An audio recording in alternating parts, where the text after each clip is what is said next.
I'm still trying to process what we just witnessed at Daytona. There are heartbreaks in racing. And then there's the kind that just punches you straight in the gut and leaves you staring at the screen in silence. This year's Daytona 500 gave us one of those moments. The kind that reminds you why we love this sport and why it can hurt so bad. Because when you're leading the biggest race in stock car racing with 1 lap to go, you can almost taste immortality. You can almost see your name etched into history. And then, in a split second, it's gone. That's what makes Daytona so magical and so cruel. It doesn't care about your storyline. It doesn't care about your grind. It doesn't care how perfect your day has been. It can flip everything upside down in the blink of an eye. And something happened on that final lap that we're going to be talking about for a long, long time. Before we dive into it, if you felt that emotion too, if you live and breathe NASCAR every single week like I do, go ahead and hit that like button, subscribe to NASCAR Nation Report. We're a new channel. We're chasing our first 5,000 subscribers, and we're building this with real fans who actually care about this sport. All right, let's talk about what really went down at Daytona. On February 15th, 2026, at Daytona International Speedway, we didn't just watch another Daytona 500. We watched a young driver come within 2.5 miles of changing his entire career, and then have it ripped away. Carson Hocevar, 23 years old from Portage, Michigan, came into this season as the 2024 Rookie of the Year, driving the number 77 Spectrum Chevrolet for Spire Motorsports. And let's be honest, he's not a household name yet. But if you follow this sport closely, you know he's been knocking on the door. In 2025, he had 2 top 5s, 9 top 10s, and that career-best second-place finish at Atlanta Motor Speedway. You could feel the growth. You could see the confidence building. But what made this weekend wild was that he didn't just show up for Sunday. He pulled triple duty.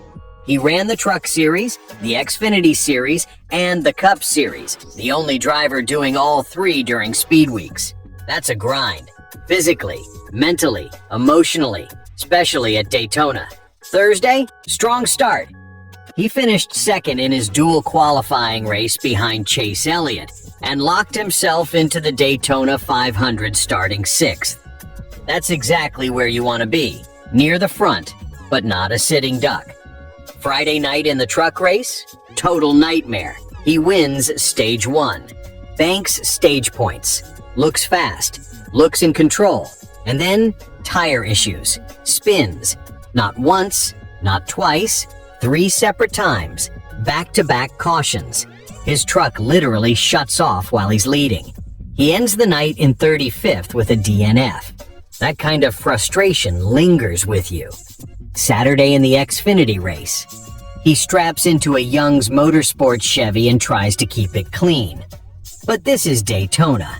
He gets caught up in not 1, but 2 multi-car wrecks. Finishes 20th, 2 races, 2 disappointments. So by the time Sunday rolls around, you're thinking, man, this kid deserves a break. And Sunday? Sunday he drove like a star. The Daytona 500 itself was absolute chaos. 25 different leaders, 65 lead changes, a record for this race.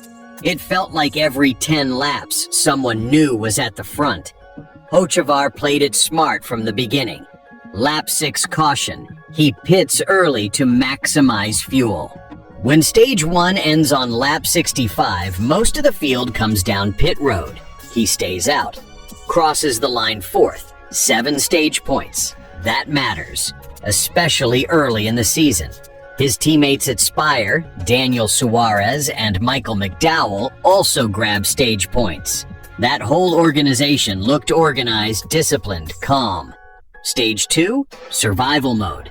Lap 124, absolute mayhem. A 20-car pileup erupts in the tri-oval after contact involving Justin Allgaier and Denny Hamlin. Cars everywhere, smoke, sheet metal flying, and somehow, Hocevar threads the needle. Why? Because he was at the back conserving fuel. Sometimes being patient at Daytona saves your entire day. Then we get to the final stage. Fuel strategy becomes everything. Hocevar and McDowell are communicating, planning to work together. McDowell, remember the 2021 Daytona 500 champion, knows how to win this thing. The idea was simple. Push the 71 to the front and get a Spire car to victory lane. But here's the thing about being that close to the biggest win of your life. When you see the lead, when you feel the run, instinct takes over. The crew gives Hocevar the green light to go. White flag in the air. 2.5 miles between him and his first Cup Series win. 2.5 miles between him and Daytona 500 immortality. And here's the gut punch. He'd been dealing with radio issues all day. He didn't even realize he was taking the white flag. He wasn't fully aware it was the final lap. That's insane to think about. He's leading the Daytona 500 and doesn't even know it's the last lap. As the field charges down the backstretch, he's trying to choose which lane to defend. The top line starts building a huge run. Eric Jones in the number 43 Toyota makes contact. Hocevar gets slightly off center. Maybe he doesn't commit all the way up. Maybe the air shifts him. Maybe it's just Daytona being Daytona. He gets hooked, straight into the outside wall, from first to spinning into the fence in seconds, and then it explodes. Behind him, Riley Herbst throws a desperate late block on Brad Keselowski. More wrecking. Cars sliding across the line sideways. Chase Elliott crashes before the checkered flag. Absolute pandemonium. And through all of that smoke, slipping through clean, was Tyler Reddick in the number 45 Toyota for 23 We Asked Racing. He led one lap all day, the final lap, and wins the Daytona 500 for co-owners Michael Jordan and Denny Hamlin. Second place, Ricky Stenhouse Jr.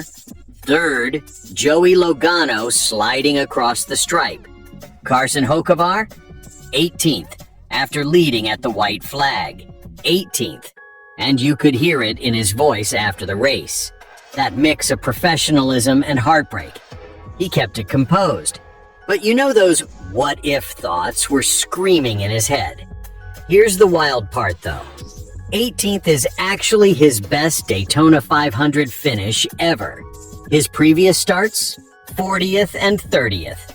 Progress is progress. Those 7 stage points, they put him 9th in the regular season standings with 36 points to start 2026. He did everything right. Smart strategy, fuel saving, avoided wrecks, helped teammates, executed pit stops, put himself in perfect position. And at Daytona, sometimes perfect still isn't enough.